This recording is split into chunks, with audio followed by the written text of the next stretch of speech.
हे guys, अस्सलाम वालेकुम। This is Rabia and I am back with my top 5 dramas of the week. क्या हाल चाल है आप लोगों के? बहुत से नए ड्रामे शुरू हो गए। मेजॉरिटी आर नाइस, एक दो बहुत टिपिकल हैं और मैं सोच रही हूँ कि यार हम कब वही घिसी पिटी स्टोरी लाइंस को छोड़ेंगे, कुछ नया लेकर आएंगे। But then some dramas are really making a change, so I am really really happy to see that. हमारे टॉप 5 में कौन है? Let's see if any of the new dramas have made it to our top 5। Number 5 पे हमारे पास इश्क मुर्शिद है। इतनी मुश्किल एपिसोड है, इतना दुख होता है उसको देख के कि the drama has gone down on our list. I wish storyline बेहतर होती है, उसको देखकर आपको अफसोस नहीं होता कि यार एडिटिंग में क्या हुआ है, डायरेक्शन में क्या हुआ है, कहानी कहाँ से कहाँ चली गई है और इस कहानी का कोई सर पैर नहीं समझ आ रहा। And I struggle while watching it, so it's on number 5। Number 4 पे हमारे पास है लेट्स ट्राई मोहब्बत, ग्रीन एंटरटेनमेंट का नया ड्रामा जिसमें मावरा और दानियाल जफर को देख रहे हैं। It's so refreshing, I really enjoyed watching it. It's light hearted, it's nothing very complicated and Mawra को इस रोल में देख के बहुत मजा आ रहा है। एंड आई थिंक दानियल मावरा की जो इंटरेक्शन है वो भी अच्छा चल रहा है, मुझे मजा आ रहा है वो ड्रामा देख के। सो नंबर 4 पे है लेट्स ट्राई मोहब्बत। नंबर 3 पे हमारे पास है जाने जहां। Again a little dragged, although I am a fan of जाने जहां और मुझे बहुत अच्छा लग रहा है, लेकिन मुझे लग रहा है अब थोड़ा सा ड्रैग हो गया है। हम वही शहराम और महानूर की आपस की कश्मकश एंड महानूर और तैमूर का वो ही थोड़ा सा नाराजगी वाला रिश्ता, मतलब अब थोड़ा टाइम है कि थोड़ा कोई चेंज लाएं, ट्विस्ट लाएं और कहानी को आगे बढ़ाएं ना। तो आई फील के जाने जहां बहुत अच्छा है, लेकिन हर रिलेशनशिप का जो एंगल है ना वो ऑन रिपीट है, वो ही हुआ जा रहा है। हमें कोई उसमें नई चीज़ नहीं नज़र आ रही, मतलब हमें वही कॉन्सेप्ट एक डिफरेंट सीन में इस सीन में नज़र आ रहा है। सो आई रियली विश के अब आगे कुछ हो जाए इसमें चेंज। सो नंबर 3 पे जाने जहाँ है। नंबर 2 पे जाने से पहले हम करेंगे बेस्ट डायरेक्टर विच इज़ फजर रजा फॉर बन स्टूड के Romeo Juliet. I am really liking his direction, the way he is handling on the characters and the way he is bringing in different points. और ऐसा है कि आपको कोई भी कैरेक्टर जो होता है वो स्लिप होते हुए नज़र नहीं आता, रिलेटेबल लगता है कैरेक्टर। और कहीं भी आपको परफॉर्मेंसेस बहुत ज़्यादा एग्जैजरेटेड नहीं लगती। For example the scene between Iqra and Hamza about the मियाँ बीवी की जो थोड़ी सी उनकी बदमज़गी होती है, वो एक दूसरे से नाराज़ होते हैं। वो इतना रिलेटेबल रखा है, इतना सटल खेला है। कोई इकरा ने उठा के चीखमदाड़ी नहीं की, कोई बर्तन नहीं तोड़ दिए, हमजा ने कोई गुस्सा नहीं दिखाया। Like Hamza's reaction, like Farhad reaction was so so relatable. Like I would say कि बहुत से हस्बैंड देखे करते होंगे यार हम यही कर रहे हैं। बहुत सी बीवियां देख के सोचती होंगी मेरा मियाँ ऐसे ही जवाब देता है जब मैं उसको बोलती हूँ कि हाँ मैं नाराज हूँ या मैं नाराज नहीं हूँ और उसको समझ नहीं आती। इसी तरह इकरा जितना मुंह फुला के बैठी होती है बट मुंह फुला हुआ नहीं होता, तो वो बहुत बहुत अच्छा लग रहा है कि he is presenting a very realistic picture of what really happens in a relationship. इसी तरह बाकी कैरेक्टर्स को ले लें, जब बाप को शब्बीर जान की एक तो परफॉर्मेंस बहुत अच्छी थी और प्लस उनको जिस तरह डायरेक्ट किया, वो पूरा सीन जिसमें जो बाप है वो जाके देखता है कि उसकी बेटी के साथ क्या हुआ and he realises that he used to do the same thing with his wife and it is so well balanced. Like मैं जब ड्रामा देख रही होती हूँ ना तो मैं कहती हूँ वाह वाह, ये ड्रामा है जो इतना अच्छा है जिसको देख के आप कहते हैं कि यार ऐसे ड्रामे बनने चाहिए which are thought provoking yet entertaining. शगो भोपो के साथ जो कैरेक्टर है हामिद का, वो कितना अच्छा है। लाइक मैन हामिद से मैं तो चाहता हूँ कि वो आए। प्रिया मुझे तो, मेरा तो दिल है, मैं मना लूंगा, आप उसको बुलाएं, मैं I will take care of everything. And you feel like cinema में नहीं होता फैंस कहते हैं ये, तो you feel like doing that कि yes Hamid has come to the rescue again. So these are the small small things that I think in editing, in sorry not editing, in direction he has managed very well to play them in a way, the characters, the performances, that we really feel for them, we connect with them and we feel happy. अब आप देखें इस एक project पे मैं कितने emotion से गुजरी हूँ, मुझे दुख हुआ है, मुझे गुस्सा चढ़ा है, I found it relatable and I found my self cheering for some characters.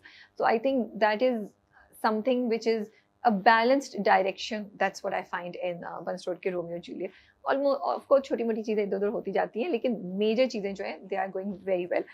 Number 2 पे हमारे पास है बंस रोड के Romeo Juliet. Again very interesting drama, I enjoy watching it, मुझे मज़ा आता है, मुझे बहुत चीज़ें रिलेटेबल लगती हैं और अब बहुत इमोशनल एक साइड उसकी आने वाली है, जो उसकी बेटी के जो शेनीरा है, उनके कैरेक्टर से रिलेटेड जो है।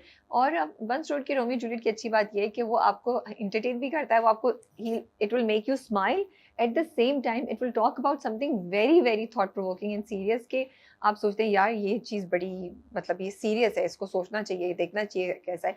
तो बैलेंस बहुत अच्छा है इंटरटेनमेंट का, थॉट प्रोवोकिंग कॉन्सेप्ट का एंड ड्रामे की स्टोरी जिस तरीके से आगे चल रही है। नंबर 1 पे जाने से पहले हम करेंगे best actor male and female. Best actor male goes to Hamza Ali Abbasi for Sheheram in Jaane Jahan. I think the scene जहाँ पे वो महानूर को हॉस्पिटल में बोलते हैं कि मत करें, मुझे तकलीफ होती है, वो इतना अच्छा सीन था, इतनी अच्छी परफॉर्मेंस थी हमजा की. You really feel it when he is saying all of those things कि शेहराम को वाकई दुख हो रहा है, वो एक अजियत से गुजर रहा है. Why? Because of how Mahnoor is behaving with him. And कुछ आपने बहुत ज़्यादा रोना धोना नहीं देखा, but the intensity of his expressions, उनकी आवाज़ में जो एक दर्द आता है, उनकी आँखों की मूवमेंट, जिस तरह थोड़ी उनकी बॉडी मूवमेंट होती है, अगर आप नोट करें तो थोड़ा-सा आगे होके बोलते हैं, you know. Overall, all of these small things add to his performance and the way he wants to communicate that specific emotion to us as audience. I really like that scene. उसके बाद भी जब वो होता है ना, जब वो दिया देती है, तो he's like थोड़ा-सा हैरान but थोड़ा-सा अफ़सोस कि ओह! You know, it's like he realizes, oh, she really loves me, I didn't realize it. And फिर उसके बाद वो जब सोच रहे होते हैं, वो भी बहुत अच्छे परफॉर्मेंस थी वहाँ पे, दैट ही इज़ थिंकिंग कि अच्छा ठीक है, क्या वो वाक़ई मुझसे मोहब्बत करती है? एंड उस वक़्त कोई डायलॉग ऐसा सच नहीं थे, वॉइस ओवर आ रहा था. So I am really enjoying Hamza's performance in Jaane Jahan. Best actor female goes to Iqra for बस के Romeo Juliet. I think comedy को पुल ऑफ करना, कि आप खुद कॉमेडी नहीं कर रहे होते लेकिन सिचुएशनल कॉमेडी में होते हैं, उसके साथ-साथ सीरियस परफॉर्मेंस में सीरियस एस्पेक्ट भी लेकर आना, और इन सब चीज़ों को बैलेंस करना एक बहुत ज़बरदस्त हुनर है. एंड आई थिंक इकरा की परफॉर्मेंस जब हम, या इकरा का कैरेक्टर एज प्रिया हम जब बंस रोड के रोमियो जूलियट में देखते हैं, तो हमें वो नज़र आता है. अगेन यूजुअली हम लोगों को ये लगता है कि वो कैरेक्टर जो बहुत रो रहा है, बहुत दुःख में, बहुत तकलीफ में, बहुत गुस्से में, ओह! वो बहुत बड़ी परफॉर्मेंस है. मुझे लगता है जब आपके पास ये सब टूल्स नहीं हो और आपको सटल खेलना हो और बैलेंस करने हो सारे इमोशंस, जहाँ कोई भी एक इमोशन एग्जैजरेटेड नहीं है, that is a real challenge. And I think Iqra is doing a fabulous job at it. कि उनके कुछ ना कुछ सीन ऐसे होते हैं जिस पे आप स्माइल करते हैं, आपको मज़ा आता है. कुछ सीन बहुत ही आपके रिलेटेबल लगते हैं, आपको कहीं आपको उनके लिए फ़ील होता है, जैसे वो पूरा जब वो इवेंट ऑर्गेनाइज़ करा रही थी और उनको बार-बार चैलेंजेस फ़ील हो रहे थे, जब फरहाद लेट आ रहा है, you know, when she is really trying कि वो जो सिचुएशन है, she makes the best out of it. लेकिन जब अपने घर वालों से मिलती हैं, वो बड़ा होता है जब जो अतीका उडो का कैरेक्टर है, उसके साथ उनकी लड़ाई चल रही होती है, उधर आपको you smile at it, you know. So Iqra is a great actress, but जब मैं ये चीज़ें देखती हूँ तो मैं और भी उनकी फ़ैन हो जाती हूँ. मुझे लगता है कि without doing very over the top performance, if you are able to make your audience go through all these emotions, that's a great thing. Number 1 पे हमारे पास है रद. What a refreshing drama it is. I really enjoy watching Rad and I look forward to it. सबसे पहले तो ये कि उसमें जो तीनों कैरेक्टर्स हैं वो बड़े पॉजिटिव है. स्टोरी लाइन बड़ी मज़े की, आपको समझ नहीं आ रहा कि क्या होगा. एंड ईमान का character I think is really somebody that I am rooting for. The way she handles things, कहीं कहीं मुझे लगता है वो थोड़ा उसको चीज़ें चेंज करनी चाहिए. But overall I really like the way her character is written, and I think it's going to be a good addition or a good guideline for how strong female characters should be written in our dramas.